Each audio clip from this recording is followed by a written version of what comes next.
नमस्कार दोस्तों, एक बार फिर से आपका स्वागत है। उम्मीद करता हूँ आप अच्छे होंगे, स्वस्थ होंगे। इस वीडियो में बात करेंगे टीजीटी के बारे में। जिन कैंडिडेट की डॉक्यूमेंट वेरिफिकेशन आपकी हो चुकी है, काफ़ी कैंडिडेट से बात हो चुकी है मेरी, और जो भी आपके डाउट हैं शायद सभी आपके दूर हो चुके हैं। पूरी जानकारी आपको इस वीडियो में मिल जाएगी, कोई भी डाउट आपका शायद नहीं बचेगा। फिर भी कोई बचता है तो जो आपकी डाउट के अकॉर्डिंग जो कैंडिडेट होगा उससे बात करने का प्रयास करेंगे और उसको भी दूर करने का प्रयास किया जाएगा। तो पूरी वीडियो आप एक बार देखना। बाकी कैंडिडेट से मेरी फ़ोन पर भी बात हो चुकी है, काफ़ी कैंडिडेट से उन्होंने बताया है कि इस तरह प्रोसेस वहाँ पर रहा है। काफ़ी कैंडिडेट ने गलती की हुई थी तो उनका समाधान क्या हुआ, और आप इसमें गलती न करें इसके लिए आपको क्या करना होगा, पूरी बात इस वीडियो में की जाएगी। सबसे पहले दोस्तों, मैंने एक कैंडिडेट से फ़ोन पर बात की है अभी, और ये फीमेल कैंडिडेट है। इन्होंने क्या बताया उसके बारे में मैं आपको बता देता हूँ। और इन्होंने बताया भाई जो फॉर्म है आपका, सिक्योरिटी फॉर्म आपका, इसको फिल करने में कैंडिडेट काफ़ी गलती कर रहे हैं। जो इनको नज़र आ रहा है उस हिसाब से ये इसको सही समझ नहीं पा रहे हैं, तो अभी आप इसको फिल ना करें। उन्होंने बोला है कि, और मैंने उनको बोला है भाई आप इस पर एक वीडियो बना दो जो आपने वहाँ पर फिल किया है, आपका जो सही माना गया है उसके अकॉर्डिंग। तो उन्होंने बोला है मैं इसके ऊपर वीडियो बनाऊँगे और आपको सेंड कर देंगे। तो इसको अपलोड कर दिया जाएगा, आप उसको देख सकते हो, समझ सकते हो वहाँ पर आपको किस तरह इसको फिल करके ले जाना है। ये तो हो गई सिक्योरिटी फॉर्म की आपकी बात। अब आपका क्या प्रोसेस वहाँ पर आपका रहा स्टार्टिंग से, उसके बारे में बात कर लेते हैं। तो उन्होंने बताया सबसे पहले आपका यहाँ पर जो गेट में आप एंट्री करते हो वहाँ पर आपको एक लिस्ट मिलेगी, जिसमें आपका उन्होंने कमेटी वाइज आपको डिवाइड किया हुआ है। इस रोल नंबर से इस रोल नंबर तक आपके यहाँ पर आपका डॉक्यूमेंट वेरिफिकेशन आपका किया जाएगा। तो ये चीज़ आपको वहाँ पर जाते ही देखनी है कि आपका रोल नंबर कौन सी कमेटी में आपका पड़ता है और कहाँ पर आपकी ये कमेटी है, वहीं पर आपको मिलेगी। और इन्होंने बताया वहाँ पर जो उनकी हुई है उसमें इन्होंने 70 से 80 कैंडिडेट की आपकी कमेटी बनाई हुई थी। यानी एक कमेटी में 70 से 80 कैंडिडेट का डॉक्यूमेंट वेरिफिकेशन आपका वहाँ पर हुआ है। तो ये उनके अकॉर्डिंग है। बाकी आपकी इसमें संख्या कम ज़्यादा हो सकती है कैंडिडेट की, क्योंकि ये आपका उसी के अकॉर्डिंग आपकी ये बनाते हैं। तो बाकी चैट के द्वारा मैं आपको बता रहा हूँ, एक कैंडिडेट से चैट पर मेरी बात हुई है, तो मैंने यही आपके सामने सोचा इससे क्लियर हो जाएगा, नोट नहीं किया, और यही मैं आपको दिखा दूंगा। तो मैंने इनको बोला था भाई कंप्लीट प्रोसेस आप शुरू से बताओ। तो इन्होंने कैटेगरी पूछा, मैंने बोल दिया आपकी कैटेगरी के अकॉर्डिंग आप इसको बता देना। तो इन्होंने इसके बारे में बताया दोस्तों, जो आपके फॉर्म वगैरह सिक्योरिटी फॉर्म ये तीनों आपको फिल करने हैं। अंडरटेकिंग वाला भी सभी को फिल करना है, जिसकी यहाँ पर काफ़ी कैंडिडेट उसका डाउट बना हुआ था ना, उसमें जो आपके तीनों फॉर्म हैं, इंडेक्स वाला भी और साथ में आपका अलग से है और एक आपका अंडरटेकिंग का है, तो ये आपको तीनों फिल करने हैं। और फिल करने का प्रोसेस मैंने बोला आपको वीडियो आपको मिल जाएगी, वेट करें उसका। मेरे पास कैंडिडेट भेजता है तो उस टाइम पर ही आपको देखने को मिलेगी, उससे पहले तो आपको नहीं मिलेगी। फिर इन्होंने बोला है जिन्होंने मेवात और रेस्ट ऑफ हरियाणा में अप्लाई दोनों में किया है, तो ये दोनों एप्लीकेशन आपको लेकर जानी होंगी। जो आपने अप्लाई किया था, जो आपका यानी आपके पास प्रिंट आउट है, इसके जितने भी पेज हैं आपके, 3 पेज आपके फीस वगैरह वाला साथ में, तो इसको भी आप वहाँ पर लेकर जाएंगे। ये तो सभी को आपको पता है, जो भी आपकी क्वालिफिकेशन के डॉक्यूमेंट हैं, 10th का, 12th का, बीए और बीएड वाला आपका, एस्टेट, डोमिसाइल आपका, नॉन जॉब का सर्टिफिकेट आपका, तो ये सब कुछ आपको लेकर जाना है। तहसीलदार वाला आपका सर्टिफिकेट आपका चलेगा। इसके अलावा जिन्होंने क्लेम किया हुआ है या क्लेम किया हुआ उसकी इनकम चेक करेंगे, तो फैमिली आईडी जो इन्होंने उस टाइम पर अपलोड की थी ये आपकी होनी चाहिए, उसी को ये देख रहे हैं। बाकी कोई भी अलग से आपका जो है सर्टिफिकेट के अलावा सर्टिफिकेट आपका, साथ में फैमिली आईडी और जो आपका इनकम सर्टिफिकेट है, ये वहाँ पर आपसे नहीं मांगा जा रहा, तो इसकी आपको कोई ज़रूरत नहीं है, आपके पास नहीं है। तो अब यहाँ पर इनके अलावा इन्होंने बोला भाई आधार कार्ड आपका वहाँ पर जरूरी है, बायोमेट्रिक आपकी की जाएगी। और मैं आपको अभी बता देता हूँ, इन्होंने आगे मेंशन किया है बायोमेट्रिक का आपको एक फॉर्म मिलेगा, उसमें 3-4 चीज़ें आपकी होंगी, और ये वहाँ पर आपकी वेरीफाई होने के बाद वहाँ पर आपकी स्टैंप वगैरह आपकी लगाते ही चलते हैं। आपकी वीडियोग्राफी भी वहाँ पर की जाएगी, आपसे बुलवाया जाएगा कि मेरा ये नाम है, ये फादर नेम है और ये आपका एग्जाम वगैरह है, जो ये आपको बोल लेंगे उसी तरह से आपको बोल देना है। आपकी वीडियो बनाई जाएगी। तो उन्होंने इसके बारे में बताया मुझे। बाकी आप जाओगे बिल्कुल आप बोलोगे कि आपने सही जानकारी दी थी, इसी तरह हमारा हुआ है, क्योंकि ये गलत जानकारी नहीं दे रहा मैं आपको, जो इन्होंने बताया है सेम आपके सामने मैं आपको बता रहा हूँ। आधार कार्ड के अलावा फैमिली आईडी जिन्होंने क्लेम किया हुआ उनके लिए तो ज़रूरी है, बाकी दूसरे कैंडिडेट भी इसको लेकर जा सकते हैं, कोई भी प्रॉब्लम आपको नहीं होगी।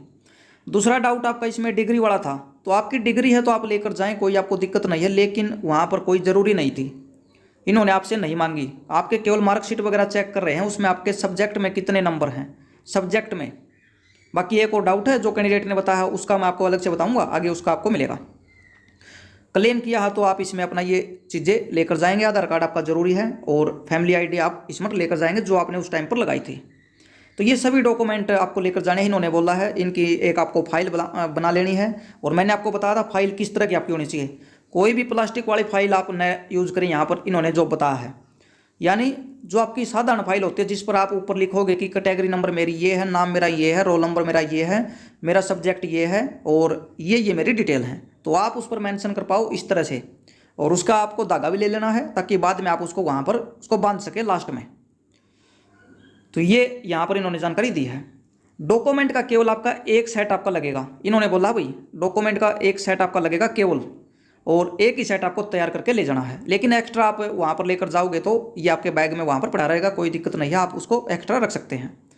स्कूटनी फॉर्म अगर समझ नहीं आता तो आप इसको खाली भी छोड़ सकते हैं, इस कैंडिडेट ने जो बताया है। यानी अगर स्कूटनी फॉर्म आपको समझ नहीं आया तो आप उसको खाली ले जाए, वहाँ पर आपका फिल ये करवा दिया जाता है। इस कैंडिडेट ने मेरे को ये बताया है। तो सीधी बात ये, आपको समझ में नहीं आ रहा तो आप उसको खाली छोड़ दें, गलत न भरें उसको। और जो मैंने शुरू में बोला है ये जानकारी आपको मिलेगी। शायद मेरे पास जो कैंडिडेट भेजेगा किस तरह उसने फिल किया है, जो उसने गलती की हुई थी, उन्होंने जो गलत बताया है उनको दूर करने के बाद जो आपका सही था उसकी वीडियो आपको मिल जाएगी। मेरे पास कैंडिडेट भेजेगा, मैं अपलोड कर दूंगा। पहले यहाँ पर जो आपकी फीमेल कैंडिडेट हैं उनकी एंट्री आपकी होती है। उसके बाद आपके जो मेल कैंडिडेट हैं उनका आपका देखा जाता है, उनका आपका नंबर आता है लड़कियों के बाद, उनकी कंप्लीट होने के बाद। यानी फीमेल कैंडिडेट का पहले आपका होता है, मेल कैंडिडेट का बाद में। सबसे बड़ा डाउट आपका यही था कि 8:30 बजे जाना ज़रूरी है या नहीं है। तो इन्होंने क्या बताया है, सुबह 8:30 ही पहुंचना ज़रूरी नहीं है, आराम से 9 से 10 तक आप वहां पर जा सकते हैं। तो ये इस कैंडिडेट ने दोस्तों जानकारी शेयर की है। आप इसमें 9 से 10 बजे तक आराम से वहां पर जा सकते हो, कोई दिक्कत नहीं है। क्योंकि एक साथ तो सभी का नहीं होगा दोस्तों, नंबर वाइज आपका होता है, तो उसके अकॉर्डिंग आप वहाँ पर पहुँचेंगे तो आपका आराम से हो जाएगा। आगे इसमें देखो आप, यहाँ पर इन्होंने बताया भी इसमें, यह तो यही है। मैंने इनसे सवाल किया था, यहाँ पर आप देखो क्लेम किया 5 नंबर का, मैंने पूछा इनसे तो इन्होंने इसका रिप्लाई दिया है, इन्होंने क्लेम किया हुआ है। उसके डॉक्यूमेंट क्या आपके चेक हुए हैं, कैसे हुए हैं, तो यहाँ पर इन्होंने बताया है नो जॉब का सर्टिफिकेट आपका, फैमिली आईडी में इनकम आपकी, ये इन्होंने यहाँ पर देखी है। अब जो डाउट था आपका गलती से ये सुनो वाला था, इसका क्या समाधान हुआ, तो इसका इनको नहीं पता था क्योंकि इनका पहले से आपका सही है बिल्कुल क्लेम जो इन्होंने किया हुआ है ये। और फैमिली आईडी जो अपलोड आपकी की थी उसी को देखा जा रहा है और उसी को सही मान रहे हैं। आपकी जो रिसेंट वाली है इसको नहीं देख रहे, लेकिन इनके पास ये थी, इन्होंने यही दिखाई है और यही इनकी मान ली गई। रिसेंट वाली शायद आपकी नहीं मानेंगे। जो आपने अपलोड किए थे वही डॉक्यूमेंट आपको लेकर जाने हैं, एक्स्ट्रा डॉक्यूमेंट की आपको कोई भी ज़रूरत आपको नहीं है, लेकिन आपके बैग में होंगे तो आप उनको साथ में रख सकते हैं। तो जो अपलोड कर रखी है सिर्फ वही इन्होंने बोला दोस्तों, ये आप देख सकते हैं। अबू वाली का कोई रोल है, मैंने बोला था भाई जो अब आपके रिसेंट में है फैमिली आईडी, तो इन्होंने मना कर दिया कोई रोल नहीं है, जो अपलोड कर रखी है वही आपकी लगानी है आपको। और इसके अलावा कोई और फॉर्म फिल करना हो, ये मैंने पूछा था, तो एक यहाँ पर आपको फॉर्म देंगे ये जो मैंने आपको बताया है कि उसमें आपका जो होगा बायोमेट्रिक वगैरह, उसमें आपको एक फॉर्म देंगे जिसमें 3-4 चीज़ आपकी हैं एंट्री करने के बाद। उसके बाद आपकी बायोमेट्रिक वहाँ पर आपकी होगी, उसकी आपकी वीडियो वगैरह भी आपकी बनाई जाएगी जिसमें आपसे कुछ पूछा जाएगा, ये आपको बोलना है वहाँ पर वीडियो में।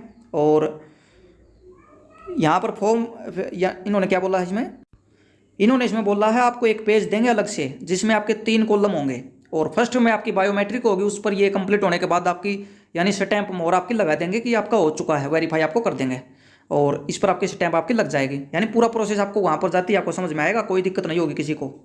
नेक्स्ट डॉक्यूमेंट चेक आपके करेंगे, कॉपी आपकी करेंगे, साइन आपके होने चाहिए उस पर, सेल्फ अटेस्टेड आपका चलेगा, किसी से आपको सिग्नेचर यानी अटेस्टेड करवाने की ज़रूरत आपको नहीं है किसी भी ऑफिसर से, खुद के साइन आप उसको उस पर वेरीफाई करो, कोई दिक्कत आपको नहीं होगी। फिर आपके ओरिजिनल चेक करेंगे और लास्ट फाइल के ऊपर ही लगा देंगे उन सभी को जो आपके चेक हो जाएंगे। ओरिजिनल चेक होने के बाद आपको वापस दे देंगे और जो आपकी वो फाइल है ये आपकी वहाँ पर आपकी जमा होगी। जिसने गलती से ये सुनो कर रखा है वो कोई मैटर आपका नहीं है, जिसको छोड़ना है सिर्फ ये क्लेम को छोड़ सकते हैं, ये इनको पता है दोस्तों। बाकी इनका बिल्कुल सही था तो इनको कोई प्रॉब्लम नहीं हुई है। इनकम चेक करते हैं आपकी फैमिली आईडी से, ये आपकी चेक कर लेंगे। ये जिस रोल नंबर के ऊपर बायोमेट्रिक वाली स्टैंप लगेगी वो संभाल के रखनी होगी आपको और ये आपके पास आपको रखनी है, ये इन्होंने यहाँ पर बोला है। फिर मैंने इनसे सवाल किया कि मतलब मिल जाता है क्लेम कंडीशन पूरी करने पर, यानी जिनकी गलती हुई है, तो इसका इनके पास कोई सही जवाब नहीं था दोस्तों। हाँ, अगर आपने एप्लीकेशन फॉर्म में क्लेम किया हुआ है तो आपको मिल जाएगा, इनका जवाब यहाँ पर ये था, क्योंकि इनका सही था सब कुछ इसलिए। आगे क्या है इसमें, नेक्स्ट डॉक्यूमेंट के बारे में हमने बात कर ली इसमें। अब ये ज़रूरी बात इन्होंने यहाँ पर बताई है, अगर आपने रेस्ट ऑफ हरियाणा और मेवात काडर दोनों में अप्लाई किया हुआ है तो आपसे यहाँ पर प्रेफरेंस मांगी जा रही है, आपसे प्रेफरेंस लिखवा रहे हैं पहले ही अभी, ताकि रिजल्ट बनाएं उस टाइम पर आपकी प्रेफरेंस के हिसाब से ये आपकी मेरिट बना पाएँ। प्रेफरेंस आपकी ली जा रही है दोस्तों कि आप रेस्ट ऑफ हरियाणा में करना चाहते हो या मेवात काडर को प्रेफरेंस आप देना चाहते हो। फिर आपका जिस लिस्ट में नाम आएगा वहाँ पर आपको ज्वाइनिंग वगैरह आपकी हो जाएगी, मेरिट उसमें आपकी बन जाएगी। इसका मतलब ये नहीं कि आपकी एक में नहीं बनेगी, आपकी दोनों में चांस आपके, लेकिन प्रेफरेंस का मतलब यही होता है जो आपने शुरू में प्रेफरेंस की है पहला आपका यही आपका प्रेफरेंस आपका माना जाएगा। और आगे इनमें इसने जो बताया उसके बारे में इसमें देख लेते हैं। इनकम का मैंने पूछा था भाई 21-22 कोई स्पेशल डॉक्यूमेंट देखते हैं, इन्होंने मना कर दिया, कोई भी स्पेशल डॉक्यूमेंट ये नहीं देखते, अपलोड जो आपने की है वही आपकी कॉपी ये देख रहे हैं आपकी। अब इसमें दोस्तों एक और कैंडिडेट है जिसने कुछ जानकारी दी है और आपकी ये जानकारी अलग आपकी है, जिससे आपका डाउट और भी क्लियर हो सकता है। यहाँ पर इन्होंने बताया भाई, इसमें जो मैंने इनसे पूछा है इन्होंने बताया था एडिशनल सब्जेक्ट के बारे में किसी ने किया हुआ है, तो उसका इन्होंने उसके बारे में बताया। आप इसमें देखोगे तो आपको क्लियर आपका हो जाएगा। तो यहाँ पर मैं आपको जो इन्होंने बोला उसके अकॉर्डिंग बता रहा हूँ आपको। जिनकी आपकी एलिजिबल जो कैंडिडेट नहीं थे उनको पहले यहाँ पर नॉट एलिजिबल करके उसको बाहर किया जा रहा है, यानी उसको ये वहाँ पर ही मेंशन कर दे रहे हैं कि ये एलिजिबल नहीं है, क्वालिफिकेशन इसकी पूरी नहीं है। जिनकी क्वालिफिकेशन पूरी आपकी नहीं है, लेकिन कुछ में जो मामला पूरा आपका क्लियर नहीं है और ये यानी कुछ हद तक आपकी एलिजिबिलिटी पूरी भी कर रहे हैं लेकिन डाउट भी है, उसको ये प्रोविजनल एलिजिबिलिटी लिख के उसको यानी रख रहे हैं अपने पास, यानी उसको दोबारा चेक करेंगे। तो इन्होंने बोला कल पर बात तो इनसे नहीं की, दूसरे कैंडिडेट से मैं कर रहा था। तो यहाँ पर जो डॉक्यूमेंट आपके स्कैन हुए थे वही लगाने हैं, ये जो मैंने पहले आपको बताया है। सेल्फ अटेस्टेड आपकी फ़ोटोकॉपी इन्होंने भी यही बताया है और सभी को पता है। और जो आपका मेनली चीज़ है इन्होंने बताया भाई, जो आपकी है 10वीं और +2 में इनमें से आपकी हिंदी जो सब्जेक्ट आपका होना जरूरी है लैंग्वेज वाला, ये आपका वहाँ पर देखा जा रहा है, इलेक्टिव या कंपलसरी। तो ये चीज़ें आपको पता ही है, क्वालिफिकेशन में जो थी ये आपको पूरी करनी होंगी। एस्टेट आपका देखा जा रहा है एलिजिबल आप हो या नहीं हो, ये भी सभी को पता है। आगे इन्होंने बोला 3 पॉइंट पर ही आपका इसमें फोकस था सबसे ज़्यादा, जो मैंने आपको बताया है। और मेरा इनसे सवाल था, एक 50% वाला डाउट था काफ़ी कैंडिडेट का, क्योंकि कई इस तरह की जानकारी मिल रही है कि उनसे कंप्लीट बीए में 50% नंबर मांग लिए गए, साथ में बीएड में भी 50% सब्जेक्ट में मांग लिए गए। तो ये डाउट था, ये इन्होंने क्लियर किया है। हमारे वाली कमेटी में कुछ भी नहीं देखा, सिर्फ और सिर्फ सब्जेक्ट का प्रतिशत देखा, यानी 50%, और यही नोटिफिकेशन के अकॉर्डिंग है दोस्तों। इसके अलावा कोई आपका देख रहा तो शायद उसको पूरी प्रॉपर गाइडेंस उसको इन्होंने नहीं किया, गाइडलाइन पूरी उनको नहीं बताई, और ये गलती एचएससी करता है हर बार। पुलिस में भी इन्होंने यही किया था, तभी 5 नंबर आपके वो गलत दिए गए। एक कमेटी ने कुछ कर दिया, दूसरी ने कुछ, यही देखने को मिला है यहाँ पर। और एक और कमेटी थी आपकी अलग, यानी जो आपके अलग अलग हैं, उसमें बताया जा रहा है कि बीए और बीएड में 50% नंबर आपके देखे जा रहे हैं। तो ये बिल्कुल आपका क्वालिफिकेशन के खिलाफ था, नोटिफिकेशन के खिलाफ। तो ये दिक्कत कर रहे हैं कैंडिडेट को। तो मैंने इनको बोला था भाई नोटिफिकेशन के खिलाफ है, तो इन्होंने हाँ बिल्कुल खिलाफ है ये बताया भाई। एक कैंडिडेट ने कह दिया था कि मैंने बोला था भाई ऑब्जेक्शन क्यों नहीं उठा रहे फिर आप वहाँ पर, तो इन्होंने बोला एक ने कहा था तो उसको रख लिया इन्होंने, यानी उनको बाहर नहीं किया, प्रोविजनल उसके उस पर इन्होंने लिख दिया फाइल पे, प्रोविजनल एलिजिबल कर दिया उसको, और उसका बाद में वेरीफाई ये करेंगे। तो मैं आपको यही सलाह दे रहा हूँ, अगर आपका कंडीशन आप नोटिफिकेशन के अकॉर्डिंग पूरी कर रहे हो और ये आपको बोल दें आप एलिजिबल नहीं हो, तो आप उनको बोल सकते हो कि नोटिफिकेशन में जो है ये मैं पूरी क्वालिफिकेशन पूरी कर रहा हूँ, आप उसको देख सकते हो, तो फिर आपको प्रॉब्लम नहीं होगी दोस्तों। उन्होंने बोल दिया कि आप बाहर जाओ, आपका यहाँ पर एलिजिबिलिटी पूरी नहीं है, तो आपको अगर कर रहे हो तो आपको ये नहीं माननी है उनकी, आपको उनको पूछना है बिल्कुल प्यार से कि क्यों नहीं, मेरी तो पूरी है, तो फिर आपको ये एलिजिबल करेंगे, प्रोविजनली करें चाहे कुछ करें, आपका बाद में ये चेक कर देंगे। तो यहाँ पर जो डीवी होने के बाद एचएससी इसको मैनुअली देखेगा दोस्तों, जो आपकी फाइल जमा हो रही है उनको, और फिर आपका आगे का प्रोसेस, आपका रिजल्ट वगैरह आपका तैयार किया जाएगा, ये इन्होंने बताया है। अब आपका शायद कोई भी डाउट आपका नहीं होगा, 2-3 आपके डाउट हो सकते हैं, उनको मैं दूर कर देता हूँ। सबसे बड़ा डाउट तो आपका यही है दोस्तों, जिन कैंडिडेट ने क्लेम नहीं किया हुआ, क्या उनको चांस मिल रहा है? तो अभी तक जिन कैंडिडेट से बात हुई है इन्होंने इस तरह की कोई जानकारी नहीं दी है और न ही कोई इस तरह का कैंडिडेट मिला। लेकिन आपकी फैमिली आईडी में इनकम वगैरह सही है, गवर्नमेंट जॉब के लिए आपने यहाँ पर नो किया हुआ है, तो उनका आपका वेरीफाई किया जा रहा है कि ये कैंडिडेट सही है।